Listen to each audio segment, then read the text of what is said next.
नमस्ते फ्रेंड्स, कैसे हैं आप। आशा करता हूं कि अच्छे होंगे। मेरी यूट्यूब चैनल एस्ट्रो गुरुजी गौरव सिंह में फिर से एक बार आपका हार्दिक स्वागत है। यदि आप मेरे चैनल पर पहली बार आए हैं तो ज्योतिष तथा धर्म से संबंधित सर्वश्रेष्ठ वीडियोस देखने के लिए चैनल को सब्सक्राइब अवश्य कर लें तथा यदि आपने पहले से ही सब्सक्राइब कर रखा है तो आपका हृदय से धन्यवाद। मैं ज्योतिषाचार्य गौरव सिंह आप सभी के सामने फिर से एक बार उपस्थित हुआ हूँ एक नए वीडियो के साथ। तो आइए बिना किसी विलंब के शुरू करते हैं आज का वीडियो।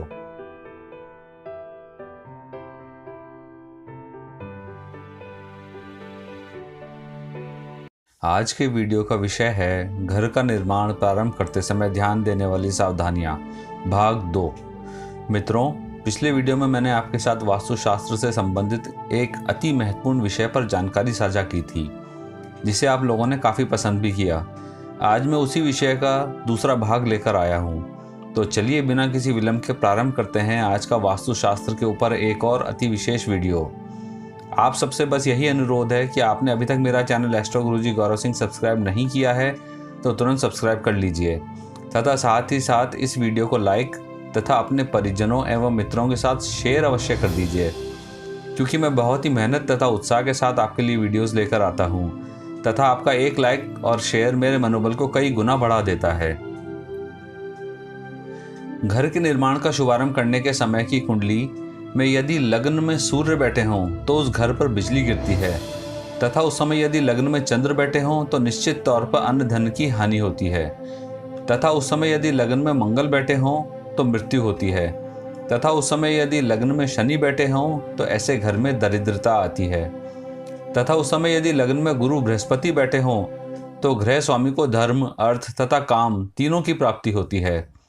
उस समय यदि लग्न में शुक्र बैठे हों तो गृह स्वामी को पुत्र की प्राप्ति होती है तथा उस समय यदि लग्न में बुध बैठे हों तो ऐसे घर में कला कौशल की उन्नति होती है। अब चर्चा करते हैं कि घर के निर्माण का शुभारंभ करने के समय की कुंडली में यदि द्वितीय स्थान पर सूर्य बैठे हों तो उस घर में हानि होती है। उस समय यदि द्वितीय स्थान पर चंद्र बैठे हों तो शत्रुओं का नाश होता है। उस समय यदि द्वितीय स्थान पर मंगल बैठे हों तो उस स्थान को किराए पर उठाया जाता है या उस घर को किराए पर उठाया जाता है।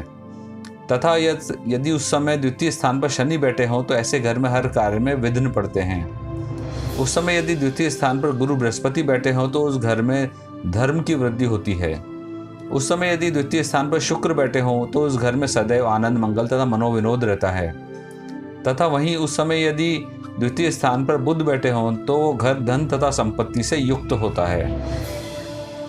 अब चर्चा करते हैं कि घर के निर्माण का शुभारंभ करने के समय की कुंडली में यदि तृतीय स्थान पर सौम्य ग्रह जैसे कि चंद्र, बुध, गुरु, बृहस्पति अथवा शुक्र बैठे हों तो उस घर की उन्नति अति शीघ्र होती है। तथा वहीं दूसरी ओर यदि तृतीय स्थान पर क्रूर ग्रह अथवा पाप ग्रह जैसे कि सूर्य, मंगल अथवा शनि बैठे हों तो उस घर की उन्नति में विलंब होता है। अब चर्चा करते हैं कि घर के निर्माण का शुभारंभ करने की कुंडली में यदि चतुर्थ स्थान पर सूर्य बैठे हों तो उस ग्रह के स्वामी को मित्र का वियोग होता है। उस समय यदि चतुर्थ स्थान पर चंद्र बैठे हों तो गृह स्वामी की बुद्धि का नाश होता है। उस समय यदि चतुर्थ स्थान पर मंगल बैठे हों तो ऐसे घर के रहस्य जग जाहिर हो जाते हैं। उस समय यदि चतुर्थ स्थान पर बुध बैठे हों तो धन का लाभ होता है। उस समय यदि चतुर्थ स्थान पर गुरु बृहस्पति बैठे हों तो ऐसे घर को सरकार के द्वारा लाभ मिलता है। उस समय यदि चतुर्थ स्थान पर शुक्र बैठे हों तो गृह स्वामी को भूमि, धन लाभ का योग बनता है। तथा यदि उस समय चतुर्थ स्थान पर शनि बैठे हों तो गृह स्वामी का सर्वनाश होता है। अब चर्चा करते हैं कि घर के निर्माण का शुभारंभ करने के समय की कुंडली में यदि पंचम स्थान पर सूर्य बैठे हों तो उस ग्रह के स्वामी को पुत्र के द्वारा दुख प्राप्त होता है। उस समय यदि पंचम स्थान पर चंद्र बैठे हों तो उस घर में आए दिन कलह होती रहती है। उस समय यदि पंचम स्थान पर मंगल बैठे हों तो ऐसे घर में कोई भी कार्य होने से पहले उसका विरोध अवश्य होता है। उस समय यदि पंचम स्थान पर बुध बैठे हों तो रत्न लाभ होता है। उस समय यदि पंचम स्थान पर गुरु बृहस्पति बैठे हों तो धन का लाभ होता है। तथा उस समय यदि पंचम स्थान पर शुक्र बैठे हों तो गृह स्वामी को पुत्र का सुख मिलता है। तथा उस समय यदि पंचम स्थान पर शनि बैठे हों तो गृह स्वामी के भाई बहनों में झगड़े होते रहते हैं। अब चर्चा करते हैं कि घर के निर्माण का शुभारंभ करने के समय की कुंडली में यदि छठे स्थान पर सूर्य बैठे हों तो उस ग्रह के निवासियों के रोगों का नाश होता है। उस समय यदि छठे स्थान पर चंद्र बैठे हों तो उस घर में उन्नति होती है। उस समय यदि छठे स्थान पर मंगल बैठे हों तो घर के निवासियों को सभी प्रकार के सुख साधनों की प्राप्ति होती है। उस समय यदि छठे स्थान पर बुध बैठे हों तो घर में कला कौशल की उन्नति होती है। उस समय यदि छठे स्थान पर गुरु बृहस्पति बैठे हों तो गृह स्वामी को किसी अच्छे व्यक्ति के परामर्श के द्वारा लाभ प्राप्त होता है। उस समय यदि छठे स्थान पर शुक्र बैठे हों तो उस ग्रह के निवासियों को विद्या का लाभ होता है तथा उस समय यदि छठे स्थान पर शनि बैठे हों तो गृह स्वामी के शत्रुओं का नाश होता है। अब चर्चा करते हैं कि ग्रह के निर्माण के शुभारंभ करने के समय की कुंडली में यदि सप्तम स्थान पर सूर्य बैठे हों तो गृह स्वामी की कीर्ति का नाश होता है तथा उस समय यदि सप्तम स्थान पर चंद्र बैठे हों तो उस ग्रह में यदा कदा क्लेश होते ही रहते हैं। उस समय यदि सप्तम स्थान पर मंगल बैठे हों तो घर के निवासियों पर विपत्ति आती है। उस समय यदि सप्तम स्थान पर बुध बैठे हों तो घर के निवासियों को छोटे वाहनों की प्राप्ति होती है। उस समय यदि सप्तम स्थान पर गुरु बृहस्पति बैठे हों तो ग्रह के निवासियों को बड़े वाहनों का सुख मिलता है तथा उस समय यदि सप्तम स्थान पर शुक्र बैठे हों तो गृह स्वामी को भूमि लाभ होता है तथा उस समय यदि सप्तम स्थान पर शनि बैठे हों तो उस ग्रह के निवासियों में विकलांगता का भय बना रहता है। अब चर्चा करते हैं कि घर के निर्माण का शुभारंभ करने के समय की कुंडली में यदि अष्टम स्थान पर सूर्य बैठे हों तो उस ग्रह के स्वामी को कष्ट प्राप्त होता है। उस समय यदि अष्टम स्थान पर चंद्र बैठे हों तो गृह स्वामी की पद प्रतिष्ठा का नाश होता है। उस समय यदि अष्टम स्थान पर मंगल बैठे हों तो घर के निवासियों को रोगों का भय रहता है। उस समय यदि अष्टम स्थान पर बुध बैठे हों तो घर के निवासियों को धन की प्राप्ति होती है। उस समय यदि अष्टम स्थान पर गुरु बृहस्पति बैठे हों तो गृह स्वामी को विजय की प्राप्ति होती है।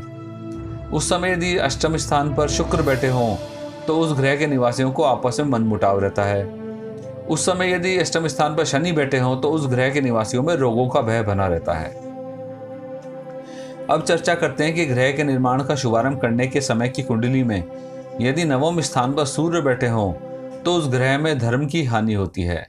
उस समय यदि नवम स्थान पर चंद्र बैठे हों तो उस ग्रह के निवासियों में धातु रोग होते हैं। उस समय यदि नवम स्थान पर मंगल बैठे हों तो उस घर में धन की हानि होती है। उस समय यदि नवम स्थान पर बुध बैठे हों तो घर के निवासियों को रोगों का भय रहता है।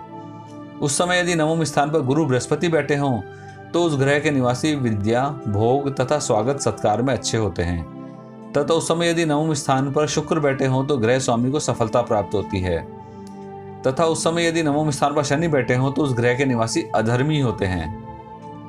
अब चर्चा करते हैं कि ग्रह के निर्माण का शुभारंभ करने के समय की कुंडली में यदि दशम स्थान पर सूर्य बैठे हों तो गृह स्वामी के मित्रों तथा रिश्तेदारों में वृद्धि होती है। उस समय यदि दशम स्थान पर चंद्र बैठे हों तो ऐसा घर शोक संतप्त रहता है। उस समय यदि दशम स्थान पर मंगल बैठे हों तो उस घर के निवासियों को रत्नों की प्राप्ति होती है। उस समय यदि दशम स्थान पर बुध बैठे हों तो गृह स्वामी को विजय प्राप्त होती है तथा धन का लाभ होता है। उस समय यदि दशम स्थान पर गुरु बृहस्पति बैठे हों तो उस ग्रह के निवासियों को सभी प्रकार की सुख सुविधा प्राप्त होती है। उस समय यदि दशम स्थान पर शुक्र बैठे हों तो गृह स्वामी को शयन सुख की प्राप्ति होती है तथा उस समय यदि दशम स्थान पर शनि बैठे हों तो गृह स्वामी की कीर्ति का नाश होता है। यहाँ पर यह बताना अत्यंत आवश्यक है कि घर के निर्माण का शुभारंभ करने की कुंडली में एकादश स्थान पर जो भी ग्रह बैठेगा वो अपने कारक तत्वों का लाभ ही कराएगा। वहीं द्वादश स्थान पर जो भी ग्रह बैठेगा वो अपने कारक तत्वों का व्यय कराएगा। अतः आपको घर के निर्माण के शुभारंभ का समय किसी योग्य तथा ज्ञानी व्यक्ति के द्वारा सावधानी पूर्वक निकलवाना चाहिए, अन्यथा लाभ की जगह हानि भी हो सकती है। तथा साथ ही साथ यह भी ध्यान रखना पड़ेगा कि शुभारंभ का आदर्श समय ढूंढ कर निकालना बहुत कठिन होगा जब सारे ग्रह शुभ स्थिति में हों। इसलिए कोई अच्छे ज्योतिषी एवं वास्तुशिल्पी ही सभी भावों के सभी विचारों को ध्यान में रखते हुए कोई लाभप्रद मुहूर्त निकाल सकते हैं। तो मित्रों, आज के अति महत्वपूर्ण वीडियो में आपने जाना कि घर के निर्माण के कार्य का प्रारंभ करते समय किन किन सावधानियों को ध्यान में रखना चाहिए तथा उसी के अनुसार गृह निर्माण का कार्य प्रारंभ करना चाहिए। यहाँ पर मैं अपनी वाणी को विराम देता हूँ तथा यहीं भाग 2 समाप्त करता हूँ। आपको वीडियो कैसा लगा अपनी प्रतिक्रिया देकर अवश्य बताएं। आप सभी का स्नेह इस प्रकार से बना रहेगा, इसी आशा के साथ धन्यवाद। इसी के साथ मैं ये वीडियो यहीं समाप्त करता हूँ। आशा करता हूँ कि आपको मेरा वीडियो पसंद आया होगा। यदि पसंद आया तो लाइक अवश्य कर दीजिएगा, जिससे मुझे प्रोत्साहन मिलेगा। यदि इस वीडियो से आपको कुछ भी उपयोगी जानकारी मिली हो तो इस वीडियो को अपने परिवारजनों, दोस्तों तथा मिलने वालों के साथ शेयर अवश्य कर दीजिएगा, ताकि उनको भी लाभ मिल सके तथा उनकी दुआएं आपको तथा मुझे मिल सकें। ज्योतिष तथा धर्म से जुड़ी सभी जानकारियां प्राप्त करने के लिए मेरे यूट्यूब चैनल एस्ट्रो गुरुजी गौरव सिंह को सब्सक्राइब करना ना भूलें। यदि आप चाहते हैं कि मैं किसी खास विषय पर वीडियो बनाऊं तो कमेंट करके बताइए, मैं अवश्य वीडियो बनाऊंगा। मेरे वीडियो को अंत तक पूरा देखने के लिए धन्यवाद, नमस्कार तथा जय हिंद।